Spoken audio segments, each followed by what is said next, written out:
ಈ ವಿಡಿಯೋದಲ್ಲಿ ನಾನು 6ನೇ ತರಗತಿ ಗಣಿತ ಪ್ರಕಾಶ ಅಧ್ಯಾಯ 6 ಸುತ್ತಳತೆ ಮತ್ತು ವಿಸ್ತೀರ್ಣದಲ್ಲಿ ನಿಯಮಿತ ಬಹುಭುಜಾಕೃತಿಯ ಸುತ್ತಳತೆಯನ್ನ ನೋಡೋಣ. ಈಗ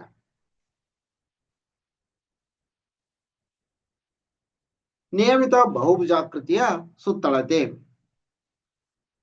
ಚೌಕಗಳಂತೆ ಎಲ್ಲಾ ಬಾಹುಗಳು ಮತ್ತು ಎಲ್ಲಾ ಕೋನಗಳು ಸಮವಿರುವ, ನೋಡ್ರಿ, ಎಲ್ಲಾ ಬಾಹುಗಳು ಮತ್ತು ಎಲ್ಲಾ ಕೋನಗಳು ಸಮವಿರುವ ಆವೃತ ಆಕೃತಿಗಳನ್ನ ನಿಯಮಿತ ಬಹುಭುಜಾಕೃತಿಗಳು ಎಂದು ಕರೆಯುತ್ತೇವೆ. ಇದು ಡೆಫಿನಿಷನ್.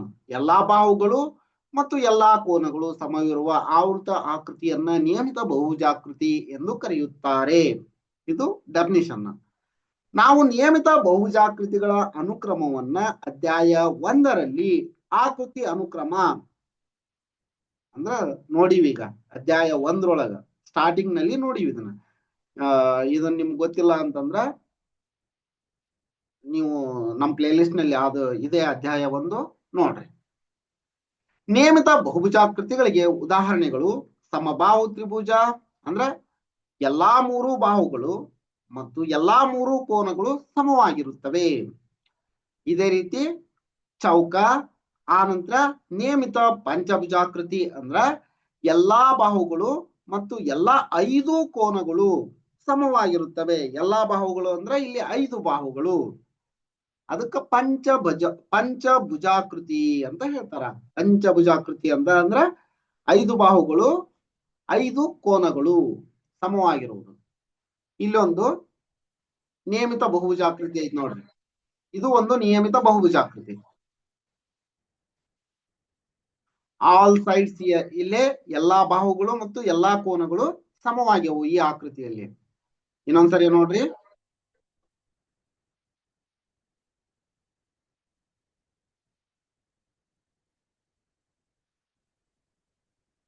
ಅರ್ಥ ಆಯ್ತು ಅನ್ಕೊಂತೀನಿ ನಿಮ್ಗ. ನೆಕ್ಸ್ಟ್, ಈಗ ಸಮಬಾಹು ತ್ರಿಭುಜ. ಸಮಬಾಹು ತ್ರಿಭುಜ ಇದು ಒಂದು ನಿಯಮಿತ ಬಹುಭುಜಾಕೃತಿ.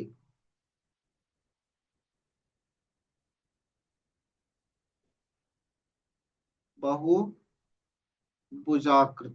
ನಿಯಮಿತ, ಅತ್ಯಂತ ಚಿಕ್ಕ ನಿಯಮಿತ ಬಹುಭುಜಾಕೃತಿ ಅಂದ್ರೆ ಸಮಬಾಹು ತ್ರಿಭುಜ.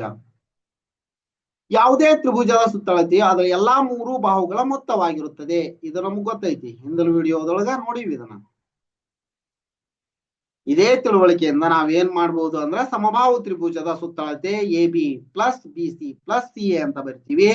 ಎಲ್ಲಾ ಬಾಹುಗಳು ಸಮ ಆದವು ಅಂದ್ರ BC is equal to AB, CA is equal to AB ಆಗುತ್ತಾ. therefore AB plus AB plus AB.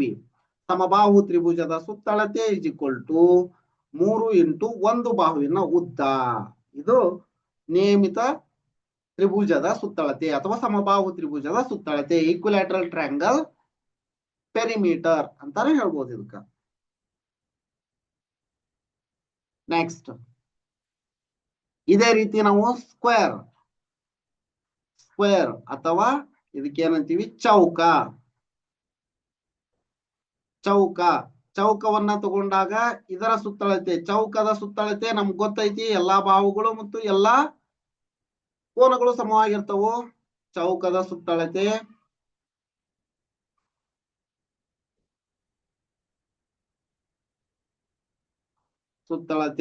is equal to 4 into ಬಾಹು, ಯಾವುದೇ ಒಂದು ಬಾಹು ಅಥವಾ ಬದಿ ಅಥವಾ ಉದ್ದ ಅಂತ ಹೇಳಿದ್ರೆ ಸಾಕಾಗುತ್ತ.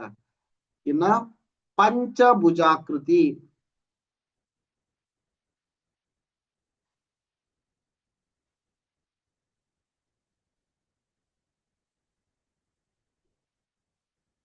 ಇದು ಪಂಚಭುಜಾಕೃತಿ.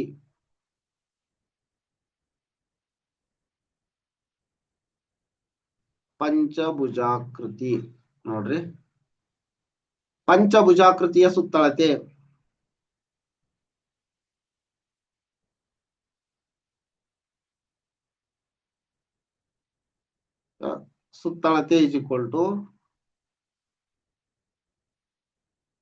is equal to 5 into ಬಾಹು ಅಂತ ಹೇಳ್ತೀವಿ. ನೆಕ್ಸ್ಟ್ ನಿಮಗೊಂದು ವರ್ಕ್ ಕೊಡ್ತೀನಿ ನೋಡ್ರಿ, ಇದನ್ನ ಹೇಳ್ರಿ ನೋಡೋಣ. ಈಗ do it your self. Comment ಮಾಡ್ರಿ, ಆನ್ಸರ್ ಅನ್ನ ಕಮೆಂಟ್ ಮಾಡ್ರಿ. ಷಡ್ಭುಜಾಕೃತಿ, ಷಡ್ಭುಜಾಕೃತಿಯ ನಿಯಮಿತ ಷಡ್ಭುಜಾಕೃತಿಯ ಸುತ್ತಳತೆಯ ಸೂತ್ರ ಕಮೆಂಟ್ ಮಾಡ್ರಿ. ಷಡ್ಭುಜಾಕೃತಿ, ಷಡ್ಭುಜಾಕೃತಿ ಅದರ ಸುತ್ತಳತೆಯನ್ನ ಕಮೆಂಟ್ ಮಾಡ್ರಿ. ನೆಕ್ಸ್ಟ್ ಸಪ್ತಭುಜಾಕೃತಿ, ಸಪ್ತಭುಜಾಕೃತಿ ಇದನ್ನು ನಿಯಮಿತ ಷಡ್ಭುಜಾಕೃತಿಯ ಸುತ್ತಳತೆ ಮತ್ತು ಸಪ್ತಭುಜಾಕೃತಿಯ ಸುತ್ತಳತೆಯನ್ನ ಕಮೆಂಟ್ ಮಾಡುವ ಮೂಲಕ ತಿಳಿಸಿ. ಇದಿಷ್ಟು ಈ ವಿಡಿಯೋದಲ್ಲಿ.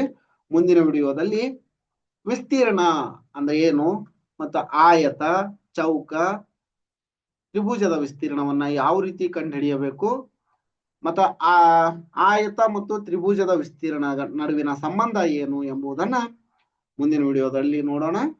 ಈ ವಿಡಿಯೋ ನಿಮ್ಗೆ ಇಷ್ಟ ಆಗೈತಿ ಅನ್ಕೋತೀನಿ. ಇಷ್ಟ ಆಗಿತ್ತಂದ್ರ ಒಂದ್ ಲೈಕ್ ಮಾಡಿ, ಚಾನಲ್ ಅನ್ನ ಸಬ್ಸ್ಕ್ರೈಬ್ ಮಾಡ್ಕೊಂಡಿಲ್ಲ ಅಂದ್ರೆ ಸಬ್ಸ್ಕ್ರೈಬ್ ಮಾಡ್ಕೊಳ್ಳಿ. ಇದೇ ರೀತಿ ನಾವು ಅಪ್ಲೋಡ್ ಮಾಡುವ ಎಲ್ಲ ವಿಡಿಯೋಗಳ ನೋಟಿಫಿಕೇಶನ್ ಪಡೆಯಲು ಬೆಲ್ ಐಕನ್ ಅನ್ನು ಒತ್ತಿ. ಧನ್ಯವಾದಗಳು.